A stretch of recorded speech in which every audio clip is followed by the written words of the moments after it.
Hello, and welcome to Chad's ADHD 365 podcast. This podcast is sponsored by Takeda, Better Health, Brighter Future. Hi, I'm your host, Susan Booning, and I'm here today with Dr. Ari Tuckman to talk about breaking the habit of dependence. Ari, can you tell us a little bit about yourself? Sure. I'm a psychologist. I'm in private practice. I see a bunch of teenagers, young adults, couples, families, and I've also been involved with CHAD for many moons at this point. And I'm currently the CHAD conference co-chair. So we're here to talk about breaking the habit of dependence, encouraging independence. And I have a series of questions that are compiled from questions that have come in to our health information specialists and others from young people of transition age, around 14 to 24. And this is the kinds of questions that we've been asked. I'm in middle school. What are some things that I can start doing now that will help me be less dependent on my parents? I think this is a really good question. I think, let's start with the bigger context. In general, as we move from, birth into, full-fledged adulthood, so I don't know what that is, 30 or something, it's all about gaining independence. It's about having more and more control over our destiny. I want to be the one who makes decisions about what happens to me. And that's totally normal. It's developmentally appropriate. It is the job of childhood, adolescence, and young adulthood to figure out how to run your own life. And by the way, how to figure out what kind of life it is that you want to run. Obviously, when we're kids and teens and even young adults, right, we live with our parents. And the reason why is because, most kids and teens don't really survive in the wild if you were to leave them on their own, right? Even though your parents are kind of annoying and they have these rules that don't make sense, probably mostly it's helpful to live with your parents and there are, good skills being learned while you're there. And all of that hopefully is oriented towards a gradual shift where your parents give up more and more and you take on more and more. And when it's working well, what you're taking on is right at the edge of your ability, right? It's a little bit of a stretch, takes a bit of effort. You don't always get it right. Hopefully nobody loses any fingers or toes in the process, but mostly we're kind of getting there. If you're in middle school, then I guess the advice that I would give is to figure out what are the stretches here, what are the things that mom and dad are helping me with more than I would like them to, because again, I want to run my own show. Where are the places that mom and dad are helping more, and where can I begin to take some of that over? Maybe not 100%, it doesn't have to be black or white, but let's pick the obvious thing of doing homework. How much are mom and dad involved in knowing what your homework is, in making sure that it gets done, in checking that it actually got done? So maybe those are some places where you can begin to take a bit more initiative to kind of get to it before they get to it before they feel the need to say anything, and to just kind of be the one who sort of jumps first.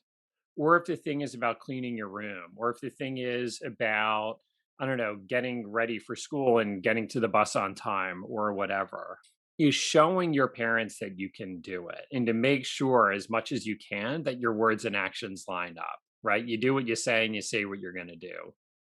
We get a lot of questions like this one. I plan to go to community college in the fall. I had accommodations in high school, but my parents usually contacted the school to get them for me. What do I need to do to get accommodations in college? Yes, indeed. This is a very good question because the rules are different K to 12 than they are after high school. It is definitely a different ball game. But first of all, I think it's really smart that you're going to community college first. First of all, community college is way cheaper than, standard four-year colleges. But also it's a great sort of transition, I think, between high school living at home and perhaps four-year college living away. So community college from home is a great middle step. And it's easier to make that half jump and do it well than it is to make the full jump and then struggle for a semester or two and perhaps have to come back and then wind up in community college anyways. Congrats to you for being smart enough to do it in the better order, which is community college first and then perhaps four-year college. But, the advice that I would give here is maybe talk to your parents about it. Find out like, hey, what do you think I should do? What's your advice or recommendations? Or perhaps you look at the, school's website first to kind of get a sense of the lay of the land. So it's totally fine to ask advice. It's totally fine to ask for help, but really kind of make a point of taking that initiative of, you know what? I will send the email. I will make the phone call. Don't feel like you got to get it all right, and don't feel like you need to know what you're doing right off the bat, because let's be honest, you probably won't. You've never done it before. Why would you know how to do it all right? But that's okay. Like, you will figure it out as you go along. So the key is to be willing to take the initiative, be willing to figure it out and to make some mistakes along the way.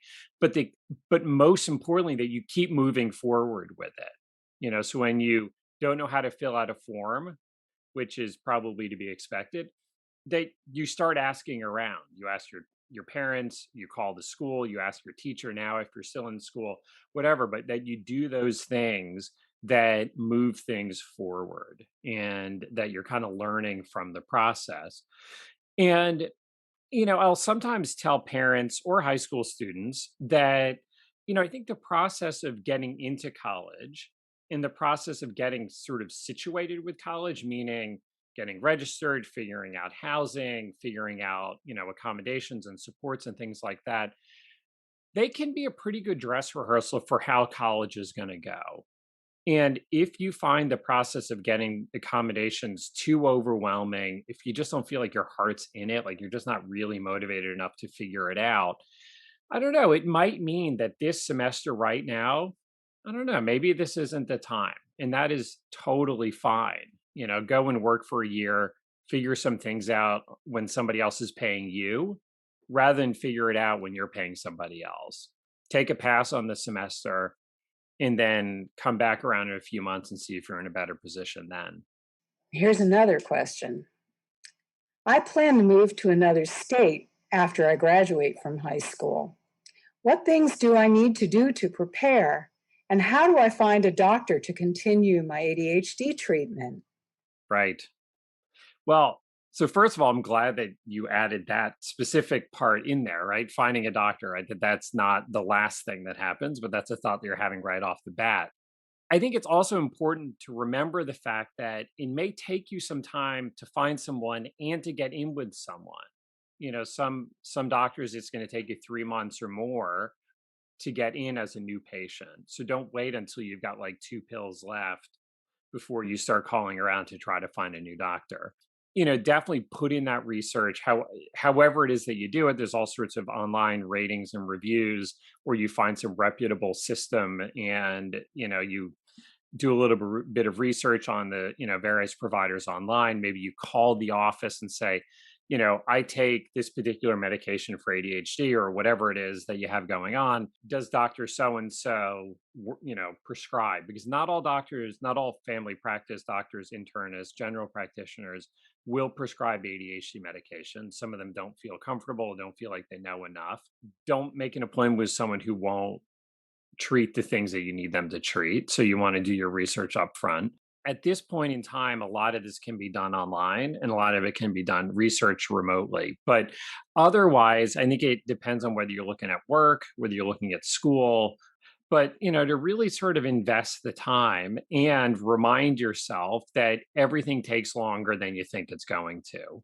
Everything should probably be done earlier than you think it should be, right? Like, don't go by your gut, because your gut's probably going to steer you wrong in this case, right? If you feel like, oh, I got plenty of time to figure it out, probably you have a bit less. So get a few things nailed down early, and then you can, coast into the big move and not fret over the big move.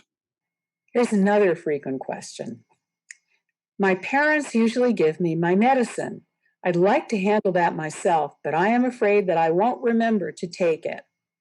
What strategies can I use? Okay, good. I'm glad that you're looking to take this over. I think that's awesome. The way that I would sort of approach this is talk to your folks about it and say, you know what, I want to be the one running the show on this. I want to take this over.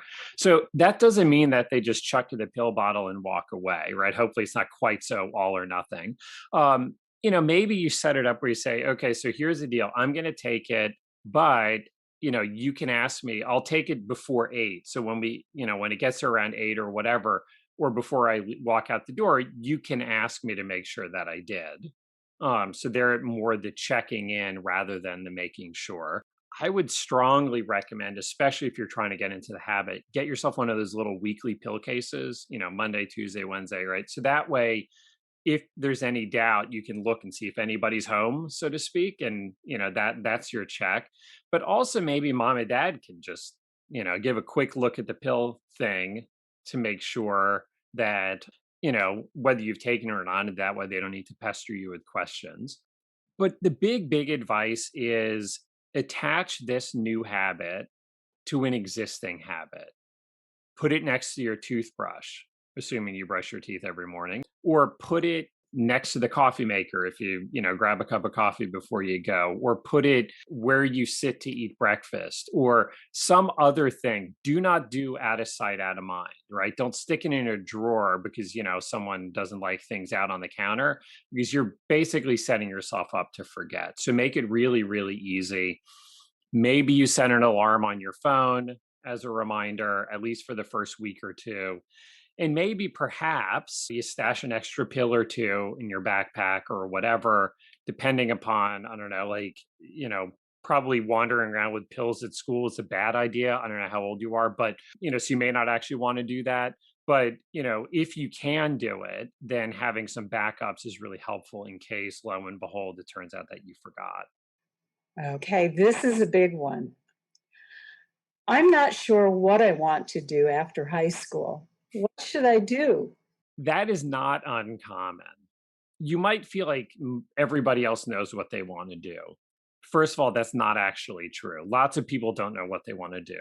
Also, let's remember lots of people who think they know what they want to do in a year or two, or frankly, 3 weeks into their first class, they're like, oh, actually, this is not what I thought it was. It is totally okay to not know what you want to do. So, the advice that I give in these situations is expose yourself to as much as possible, right? Like, talk to your parents' friends about what they do for work and find out, like, oh, wait, you're a teacher? What's that like? You're a lawyer? What's that like? You're a chemical engineer? What's that like? What do you actually do all day? How did you get there? What do you think? Do you like it? What's the most annoying part? What's the best part? What's cool? What's not? Just do your research, right? Because part of the problem is when we're younger, we just don't have as much experience or exposure to all the possibilities that are out there. Really ask around, like family friends, parents friends, or friends parents. Do some research online, like this seems kind of interesting, I wonder what the deal is with that. Talk to your high school guidance counselor. There's certainly job counselors out there that you can meet with and maybe do some interest evaluations to figure out what it is that might be of interest. If you go to college, they make you take kind of a range of classes anyway, right? All your gen eds, you got to take an English, and you got to take a science and some math and some history and whatever. You get a range of classes, or just go to community college and grab a random class or two to see if it's interesting to you. And it's really about just exposing yourself to enough new information to begin to get a sense of what you're gravitating towards and what you're gravitating away from, and just kind of trust in the process that you will figure it out. I'm going to throw in a risky corollary to that. What if I'm graduating from college and I still don't know what I want to do? Right. Yeah. And by the way, not an uncommon thing. And I certainly have lots of friends who graduated as one thing and have become something else. So, again, like this is not a tattoo. You don't have to know it forever. Depending on what your major was, depending on perhaps what might be of interest, it might be a little bit harder to get into something. So let's say, I don't know, you want to do something with science and research, but you don't have any science or lab classes, that might be a little bit harder. So you might have to go back and take some classes. But, otherwise, I think kind of the same stuff applies, right? Ask around, do your research, and maybe do what you can to kind of get in the door with something, or maybe find some people and ask if you can shadow them. Spend a day or two just sort of walking with them through their day or part of their day to see what that's like. Maybe see if you can get an internship. Often they're unpaid, which to some extent I think is a little bit of a ripoff, but at the same time, if it's a great learning experience, you are getting something from it. So I think there's some value there. But I don't know, seeing what your options are. And again, kind of having faith in the process. But I think having faith in the process works much better when you're working an active process. So sitting at home scrolling social media is not working an active process, right? You're not actively seeking out new information. You're not actively putting yourself into new opportunities or looking for new opportunities. So, really put in the effort and see where it brings you. So what basic skills do I need for living on my own? Wow, that's a big question. I think it depends on what kind of living on your own we're talking about. Is it truly on your own, right? One person living in an apartment or a, dorm or something? Or are you going to have a bunch of roommates, or maybe you're with a romantic partner or something? The rules are a little bit different, I think, if you're totally on your own versus living with other people. But, I think it starts with some of the basics of being able to manage your time well. So, like, can you get into bed on time and out of bed on time? Can you manage the stuff, the physical stuff? So, things like we have food to eat, we have clean enough dishes to put the food onto, clean enough clothes. Nobody died of dirty laundry, but at a certain point, the social, I don't know, pressure begins to kick in, I suppose. So, are you able to manage your time? Are you able to manage your stuff in order to be able to not just pull it off, but hopefully enjoy it, be ready for it, and to feel like it's a good experience? And, ideally, this is a thing that begins before you leave home. That it's not like, again, all or I keep coming back to this idea of not all or nothing, right? Not big, big jumps, but like gradual ones. So hopefully, before you move out of your parents' house, you've been working on getting yourself into and out of bed on time. That it's not all on mom and dad to harass you to do it. You've been working on doing your laundry. You've been working on, I'm not sure if you would have any bills at that point, but maybe, I don't know, for like Netflix or some like gaming system or something, to paying some things on a monthly basis, or setting reminders to take out the trash on Tuesdays, or you know, doing some of the things, practicing them while you still live at home before you make that big jump into living in an apartment. For folks who go away to college, living in a dorm, it's a little bit of it's not exactly living with mom and dad, but it's definitely also not living in an apartment on your own, right? It's sort of something in between. And I think that's not an accident, right? So we're making more gradual jumps, not big, big jumps. Is there anything else that you'd like to say to teens and young adults who are looking to break the habit of depending on their parents? I think the big picture here is it's really nice to be able to run your own show. Like, I totally get it. I'm self employed. I work for myself. I love being able to work for myself. So I totally understand the fact that you want your parents out of your business. The trick is, don't invite them into your business on a silver platter, right? Like, if you're not managing your stuff, you cannot tell your parents that they need to back off. It's a terrible sales pitch. It is really not convincing. It will not work. Make it boring for your parents to check your stuff. And the way to make it boring is, oh, he's got it all, or she's got this under control. I don't know why I'm wasting my time looking at this. That's how to get your parents to stop poking around in your business. Now, the other half of it is, let's be honest, sometimes parents are just kind of like nervous Nellies and they're anxious and for their own reasons, and you're actually doing kind of okay. But it's a lot easier. You're in a much stronger position to say, like, mom and dad, like, I got it. Like, I understand you're worried, but like, seriously, I have this under control. It's going to be okay. And if it doesn't, like, I'll figure it out. Like, I'm not going to die from it. I will address it. I'll deal with it. You're in a much stronger position to say that and to hold that line with them if you've actually got it under control. If too much of your life is a forest fire, you cannot tell mom and dad, hey, everything's fine. Don't pay attention to all that smoke behind me. So you got to be credible. You got to be believable. As much as your parents are raising you, to some extent, I think you're also kind of parenting back to them. You're helping them become better parents also. So there's always a balance there. Ari, it's a pleasure. As always, a pleasure for me as well. This podcast was sponsored by Takeda. Better health, brighter future. Thank you for listening to another episode of Chad's ADHD 365 podcast.